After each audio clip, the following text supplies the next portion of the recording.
നടന്നുകൊണ്ടിരിക്കുന്നത് ഗണപതി ഹോമമാണ്. ഗണപതി ഹോമത്തിൻ്റെ സങ്കല്പങ്ങളെല്ലാം ഈ സമസ്ത ലോകത്തിലുള്ള ജീവരാശികളെ മഹാചൈതന്യ സ്വരൂപനായ ഗണപതിയുടെ മഹാസാന്നിധ്യം പ്രവേശിച്ച് താൻ ചെയ്യുന്ന കർമ്മങ്ങളിൽ, തൻ്റെ പ്രവർത്തികളിൽ, ആരാധനകളിൽ, സമ്പ്രദായങ്ങളിൽ ഈ എല്ലാ കർമ്മമേഖലകളും പരിപൂർണമായി പ്രകാശിക്കുവാൻ ഈ ഗണപതി ഹോമത്തിലൂടെ സാധിക്കുമെന്ന് ആചാര്യത്തിൽ പറയുന്നു. താൻ എടുക്കുന്ന കർമ്മത്തെ പൂർത്തീകരിക്കണമെങ്കിൽ തന്നിലുള്ള തടസ്സങ്ങൾ മനസ്സുകൊണ്ട്, കർമ്മങ്ങൾ കൊണ്ട് ജീവിതത്തിൽ ഉണ്ടാവുന്ന തടസ്സങ്ങളെല്ലാമായി ശ്രേഷ്ഠമായ കർമ്മത്തിലേക്ക് എത്തിക്കുവാനാണ് ഇവിടെ ഗണപതി ഹോമം എന്നുള്ള മഹത്തായ കർമ്മം ആരംഭിക്കുന്നത്.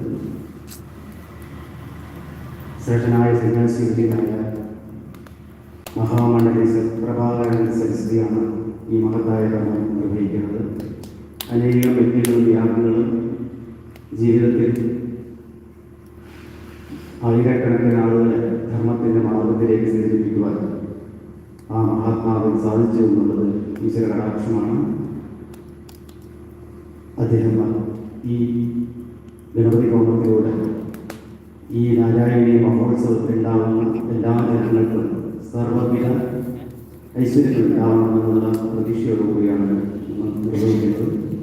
നമ്മളെല്ലാവരും ആ ഗണപതിയെ സങ്കല്പിച്ചുകൊണ്ട് നമുക്ക് ആ മഹായാഗത്തിലേക്ക് പങ്കുകൊള്ളാം.